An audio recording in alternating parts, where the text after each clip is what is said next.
as you would have guessed, clearly we are going to talk about how the Mahindra Group has leveraged AI and GenAI as a conglomerate. I'm sure we are going to have a very interesting discussion. Mohit, we have been discussing, technology, I think, for almost like 2 decades since I know you.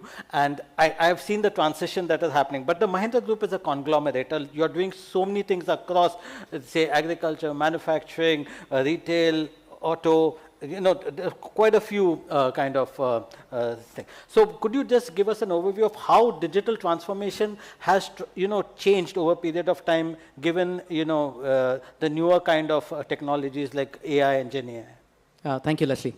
So you're right, we are in automobiles, finance, tractors and agriculture, real estate, logistics, used cars, holidays, and many other similar businesses.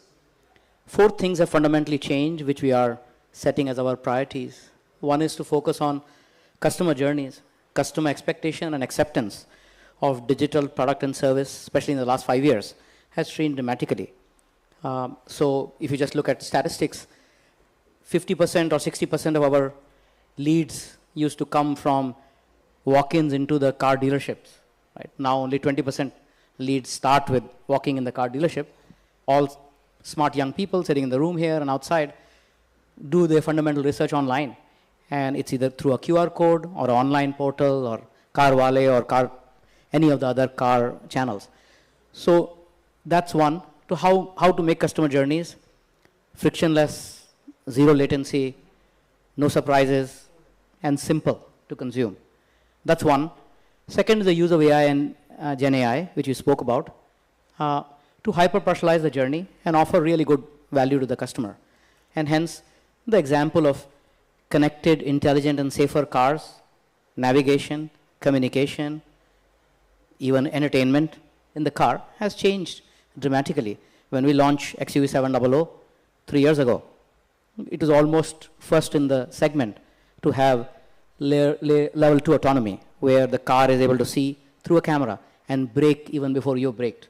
And these are really, use cases of AI or vision, which really make the car safer and driving experience better. Similarly, in precision farming, using satellite data to help farmers harvest their crop in time, or to make, financial inclusion. We are in the deep rural areas lending to farmers, which normal bank will not lend, right? Where intent to pay and ability to pay both has to be assessed before many times we say lending is easy, collection is difficult. So how do you responsibly lend and drive financial inclusion? Similarly, net zero housing and residential complexes, logistics on time arrival. So many of these use cases of AI and GenAI are working across the group. Similarly, in manufacturing, lots of things we were not able to achieve earlier, like being able to detect a speck or a scratch on the car, which normally a shining car comes out of the paint shop, ready to be dispatched. It takes a lens and shining sunlight and somebody with really good eye to look at the car inch by inch, because what happens if I send it to the dealer, he sends it to you. And if you see a scratch on the day 1, it's a recall for us. And it needs a lot more effort to spot paint that on site or bring it back to the dealership. So we now do it using high definition cameras and computer vision. It got so good, it started detecting specks which even eyes cannot see. Right? So you have to tune down the model. Otherwise it's saying there are 30 patches on this car and say, where are they? And then you figure out it's trying to overread. So a lot of these things which humanly were not possible or took a lot of time, a lot of effort, and were mundane in nature, have become a lot easier to do.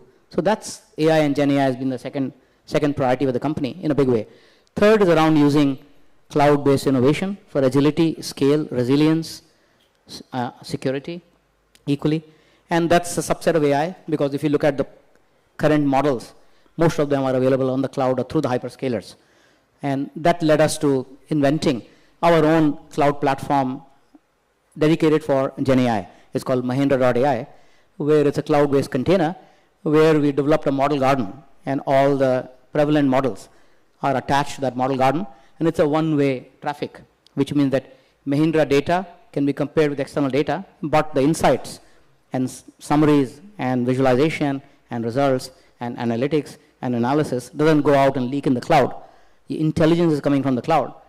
Data is running in the model is running in the container.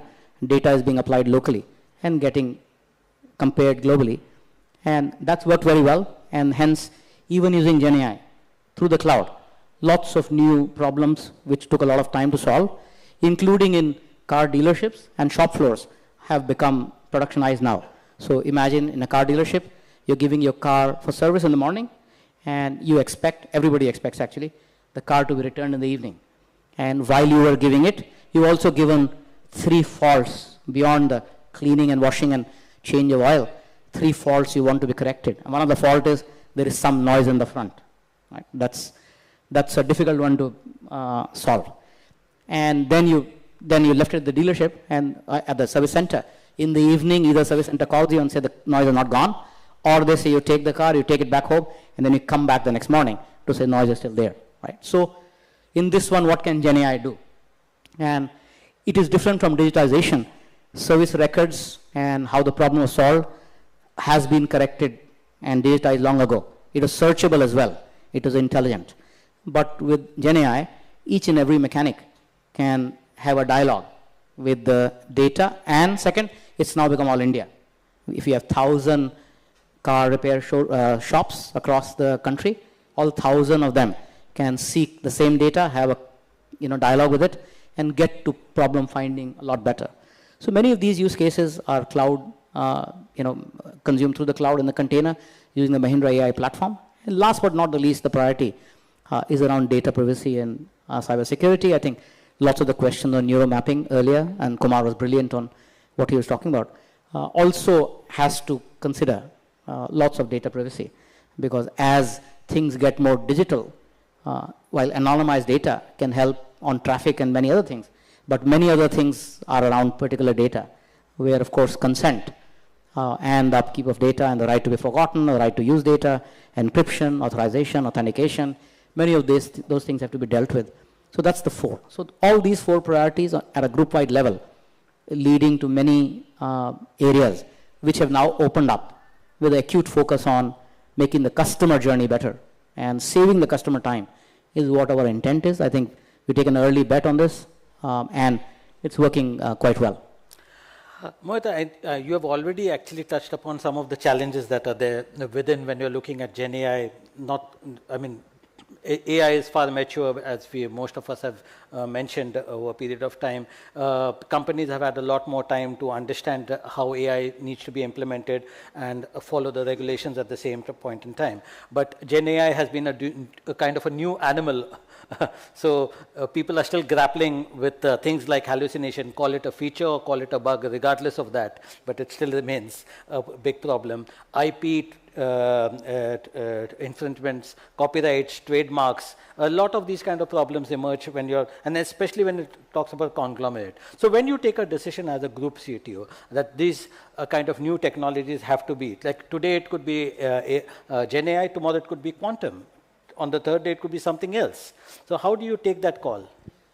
First, you need to be very thoughtful on the problem you're trying to address. Right? Hence, all the examples I gave you are trying to address a particular problem. Then you can build the boundaries around it. And that's where the whole use of narrow language model comes in. And that's what our focus has been, that the combination of predictive AI and Gen AI and vision AI has opened up for us lots of intelligence, but in a narrow band or narrow language model format. So on a shop floor, when you're troubleshooting machines, or at the service center, when you're troubleshooting automobiles, you don't need to know how far the Mars is, or where do you serve the best food, or how do I live healthy, right? Which is where copyright infringement or write me a song will play in. If you're solving a car problem, there is no copyright infringement, you're adding value to the customer life. So many of those examples which have worked very well for us are helping our engineer, our service center mechanic, our employee, our call center agent, our sales agent become better, which I think is often called co-pilot. So very much a co-pilot model. Doesn't mean customer-facing Gen AI is very difficult to do. I think there you need to narrate this or put the boundaries across the script so that if you ask off-script question, it should have a humble way, gracious way to bring you back to script, right? Which we have done also in finance, where it gives you, doesn't give you financial advice, it just recommends what's there in the data. Just read from there and gives you answer in a more engaging fashion. Correct. So there are two nuances. Hence, by design, all the practitioners here and adopters and designers and architects and engineers need to look through. Underlying data is very important. The architecture is very important. And the consideration of privacy, infringement, and confidentiality is equally important. And you have to do it all. I don't think this problem is only with GenAI. Right? If you look at hyper-personalization, which we were doing 2 years ago also when we didn't know the word GenAI, or machine learning models, which we were developing even 5 years ago, before we didn't know hyper-personalization. This was always a consideration. I think the question to think through is the data privacy law and many of those things which have changed. So the environment has changed, the awareness has changed, rightfully so, and it's a good thing for citizens. I'm glad you brought up that point because before I throw it open for a couple of questions to the audience, one niggling question that most people have in their mind, and in fact, is that whether there's a need for the chief AI officer, especially for big companies and conglomerates especially. I know that Jayant in the morning said that no need for the chief AI officer, you need a chief success officer. But then of course that's also another jargon. So I mean we have a lot of things. The problem with a conglomerate or the big company or anything is that you already have a CTO, you have a CIO, you have a chief marketing officer, you have a chief digital officer, you have a chief data officer. I mean, there are a lot of officers out there. So adding a chief AI officer, how is it going to help, and is it going to be of a temporary nature? So first, all the designations you talked about, we may not have all of them. Second, I think somebody, doesn't matter what the designation is, somebody has to prioritize AI use cases, right? Likely, data engineering, data science, data analytics is already being done.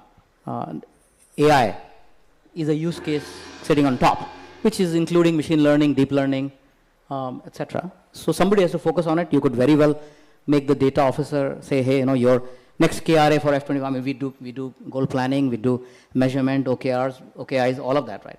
So I think it is around prioritization. Also, this is not to be done by all the tech officers you talked about.